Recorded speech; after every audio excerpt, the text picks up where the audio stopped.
기도하며 시작하겠습니다. 하나님 아버지, 오늘도 우리를 하나님의 귀한 부르심 속에 두시고 주님의 뜻을 이루게 하심에 감사합니다. 우리의 정체성을 하나님 안에서 온전히 깨닫게 하시고 주님과의 깊은 교제를 소홀히 하지 않도록 도와주옵소서. 모든 유혹과 두려움 속에서도 우리의 마음을 지켜주시고 겸손하게 주님을 의지하며 살아가게 하여 주시옵소서. 이 시간을 통해 하나님의 지혜와 인도하심을 구하며 나아갑니다. 예수님의 이름으로 기도드립니다. 아멘. 여러분, 하나님께서 우리를 특별히 부르셨습니다. 하나님은 우리를 그분의 사랑으로 창조하시고 각자에게 독특한 사명을 주셨습니다. 이 부르심은 단순히 우리 자신을 위한 것이 아닙니다. 하나님께서 이 세상에 우리를 보내신 이유는 하나님의 계획을 이루기 위함입니다. 그래서 우리는 하나님 안에서 자신의 정체성을 찾고 그 안에서 살아가야 할 특별한 존재들입니다. 그러나 악마는 우리가 이 부르심을 깨닫지 못하게 하려 합니다. 우리는 하나님께 더 가까이 나아갈수록 악마의 공격을 받게 됩니다. 악마는 교묘하게 우리의 정체성을 흐리게 하고 하나님과의 관계를 약화시키며 세상의 유혹에 빠지게 하고 두려움과 염려로 우리를 흔듭니다. 그리고 마지막으로 우리의 마음에 교만을 심어 하나님께 더 가까이 나아가지 못하게 합니다. 악마는 우리가 하나님께로 나아가는 모든 길목에서 장애물을 만들어내며 하나님께서 주신 귀한 사명을 망각하게 만듭니다. 첫 번째로 악마는 우리의 정체성을 흔들고자 합니다. 하나님께서 우리를 지으셨고 하나님의 목적을 이루기 위해 각자에게 독특한 은사와 능력을 주셨습니다. 하나님 안에서 우리의 정체성을 확립하고 그분의 계획을 위해 부르심을 받았다는 사실은 우리 삶에 있어 가장 중요한 진리입니다. 하지만 악마는 우리가 이 정체성을 온전히 깨닫지 못하게 하려 합니다. 스스로를 낮게 평가하게 만들고 우리가 하나님의 일을 감당하기에 부족하다고 느끼게 만듭니다. 우리는 종종 자신의 부족함과 연약함을 보며 하나님께 쓰임받기에 합당하지 않다고 생각하게 됩니다. 그러나 이것은 악마의 전략입니다. 하나님은 출애굽기 3장 12절에서 내가 너와 함께 있으리라라고 약속하셨습니다. 하나님은 우리의 연약함에도 불구하고 우리와 함께 하시겠다고 약속하신 분이십니다. 모세의 예를 보십시오. 하나님께서 모세를 이스라엘 백성을 이끌 지도자로 부르셨을 때 모세는 자신이 그 일을 할 수 없다고 생각했습니다. 그는 말을 잘하지 못하고 능력이 부족하다고 변명했습니다. 그러나 하나님은 출애굽기 4장 11절에서 12절에서 누가 사람의 입을 지었느냐? 누가 말 못하는 자나 듣지 못하는 자나 눈먼 자나 보는 자를 만들었느냐? 나 여호와가 아니냐? 이제 가라. 내가 내 입과 함께 있어서 할 말을 가르치리라고 말씀하셨습니다. 하나님은 모세의 약함을 아시면서도 그를 부르셨습니다. 하나님께서는 우리가 가진 부족함과 연약함을 통해서도 하나님의 일을 이루실 수 있습니다. 우리에게 중요한 것은 우리의 능력이 아니라 하나님께서 우리와 함께 하신다는 사실입니다. 사도 바울은 고린도후서 5장 17절에서 누구든지 그리스도 안에 있으면 새로운 피조물이라 이전 것은 지나갔으니 보라 새 것이 되었도다라고 선언합니다. 우리는 그리스도 안에서 새로운 피조물입니다. 우리의 과거가 아니라 하나님 안에서의 새로운 정체성이 우리를 정의합니다. 시편 139장 14절에서도 내가 주께 감사하옴은 나를 지으심이 심히 기묘하심이라라고 고백하며 하나님께서 우리를 얼마나 귀하게 창조하셨는지를 찬양합니다. 그러므로 우리는 하나님 안에서 우리의 진정한 가치를 깨달아야 합니다. 두 번째로 악마는 우리의 기도 생활을 약화시키려 합니다. 기도는 단순히 우리의 필요를 아뢰는 시간이 아닙니다. 기도는 하나님과의 깊은 교제의 시간입니다. 기도는 우리의 영적 호흡이며 우리 영혼의 양식입니다. 하지만 악마는 우리의 기도 생활을 무너뜨리고 우리를 하나님과의 소통에서 멀어지게 만듭니다. 일상의 바쁜 일정과 피로는 우리의 기도 시간을 빼앗아가고 기도의 중요성을 잊게 만듭니다.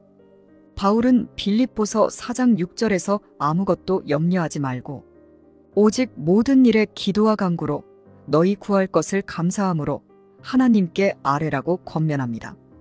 기도는 우리의 염려와 두려움을 하나님께 내려놓는 시간입니다. 하나님께서는 우리가 모든 문제와 필요를 그분께 아뢰길 원하십니다. 이 기도는 단순히 우리의 문제를 해결해달라는 부탁이 아닙니다. 이것은 하나님과의 관계를 위한 시간입니다. 예수님께서도 기도의 본을 보여주셨습니다.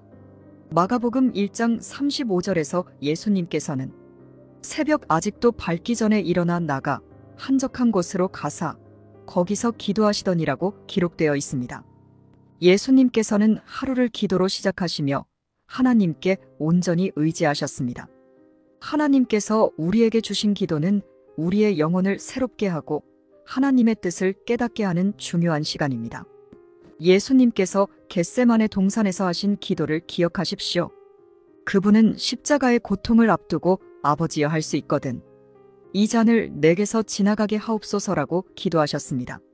그러나 나의 원대로 마옵시고 아버지의 원대로 하옵소서라고 하셨습니다.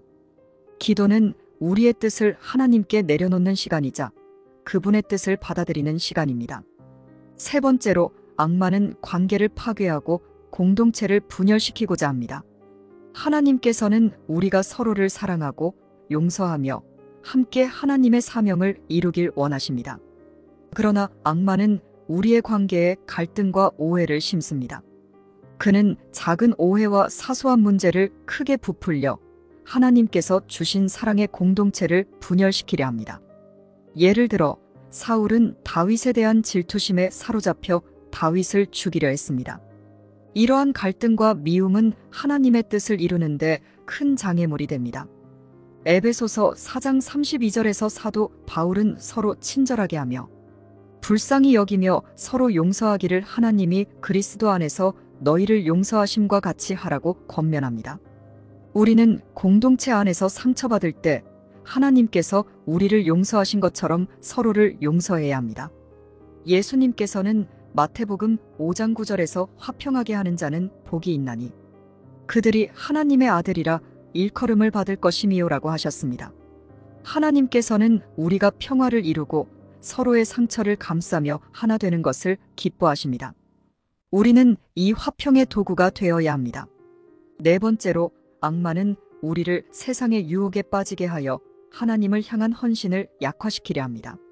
세상에는 돈, 명예, 권력, 일시적인 즐거움과 같은 많은 유혹들이 있습니다.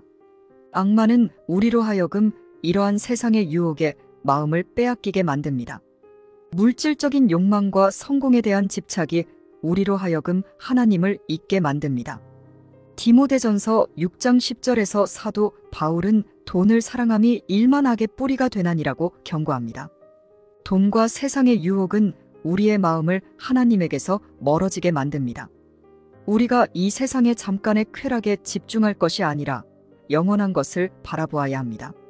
바울은 고린도후서 4장 18절에서 보이는 것은 잠깐이요 보이지 않는 것은 영원함이라고 말합니다. 우리가 눈에 보이는 세상의 성공과 유혹에 집중할 때 우리는 영적인 집중력을 잃어버립니다. 우리의 영혼은 하나님께로 향해야 하며 우리의 시선은 영원한 하나님 나라에 있어야 합니다. 다섯 번째로 악마는 두려움과 염려를 이용하여 우리의 마음을 흔듭니다. 미래에 대한 불확실성, 실패에 대한 두려움, 사람들의 평가에 대한 염려는 우리가 하나님을 온전히 신뢰하지 못하게 만들며 영적 성장을 방해합니다.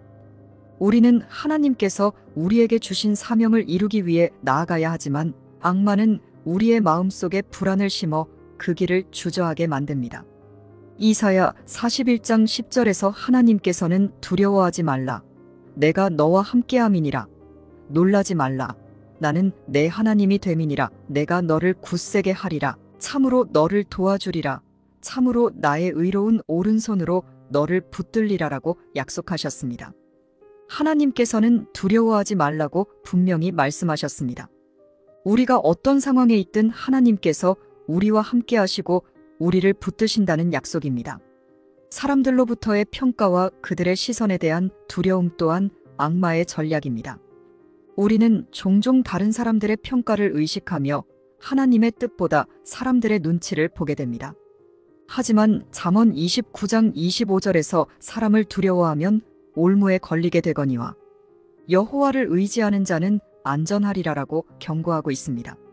사람보다 하나님을 두려워해야 합니다. 하나님을 의지하고 그분의 뜻을 따르는 것이 우리에게 안전을 보장합니다. 마지막으로 악마는 우리의 마음에 교만을 심어 하나님께 의지하지 않게 만듭니다. 영적 교만은 하나님과의 관계를 약화시키고 우리가 하나님의 인도하심과 보호를 멀리하게 만드는 강력한 전략입니다. 교만에 빠진 사람은 자신의 능력과 성과를 자랑하고 하나님보다 자신의 힘을 믿게 됩니다. 이는 하나님께서 원하시는 모습이 아닙니다. 잠언 16장 18절에서 교만은 패망의 선봉이요 거만한 마음은 넘어짐의 앞잡이니라라고 말하며 교만이 영적 파멸로 이끄는 위험한 요소임을 경고하고 있습니다. 또한 고린도전서 10장 12절에서 바울은 그런즉 선줄로 생각하는 자는 넘어질까 조심하라라고 말합니다. 우리는 언제나 겸손하게 하나님께 의지해야 합니다. 우리 힘으로 살려고 할 때 우리는 넘어질 위험에 처하게 됩니다. 예수님께서는 마태복음 20장 26절에서 너희 중에 누구든지 크고자 하는 자는 너희를 섬기는 자가 되어야 한다라고 말씀하셨습니다. 하나님께서는 우리가 다른 사람을 섬기며 겸손하게 살아가길 원하십니다. 하나님께 받은 은사와 능력을 자랑하는 것이 아니라 그것을 통해 다른 사람을 섬기고 하나님을 기쁘시게 하는 것이 우리의 본분입니다. 여러분, 하나님의 부르심을 받은 이들은 악마의 이러한 여러 전략에 맞서 싸우며 하나님의 말씀과 기도로 무장해야 합니다. 우리의 정체성을 지키고 기도 생활을 충실히 하며 관계 속에서 화평과 용서를 이루고 세상의 유혹을 이겨내며 두려움과 염려 대신 하나님의 약속을 붙들고 겸손하게 하나님을 의지할 때 우리는 악마의 모든 공격을 이겨낼 수 있습니다. 하나님께서 주신 사명은 우리의 삶 속에서 빛을 발하게 될 것입니다. 기도하며 마무리하겠습니다. 사랑의 하나님 아버지, 오늘도 하나님의 말씀과 지혜로 우리의 마음을 깨우쳐 주심에 감사드립니다. 주님께서 주신 부르심을 기억하며 그 안에서 우리의 정체성을 온전히 세워갈 수 있도록 도와주시옵소서. 주님과의 깊은 교제를 소중히 여기며 삶의 모든 순간마다 하나님의 인도하심을 구하게 하여 주옵소서. 악마의 유혹과 두려움 속에서도 하나님께서 우리와 함께 하시고 우리를 지켜주신다는 확신 속에서 담대히 나아가게 하옵소서. 세상의 유혹과 염려에 흔들리지 않도록 우리의 마음을 강하게 하시고 하나님께서 바라시는 겸손한 마음으로 서로를 섬기며 주님의 사랑을 전하게 하옵소서. 우리의 삶을 통해 하나님의 뜻이 이루어지기를 소망하며 하나님께서 주시는 평강과 능력으로 하루하루를 살아가게 하여 주옵소서. 우리의 모든 기도와 간구를 들어주시는 예수 그리스도의 이름으로 기도드립니다. 아멘.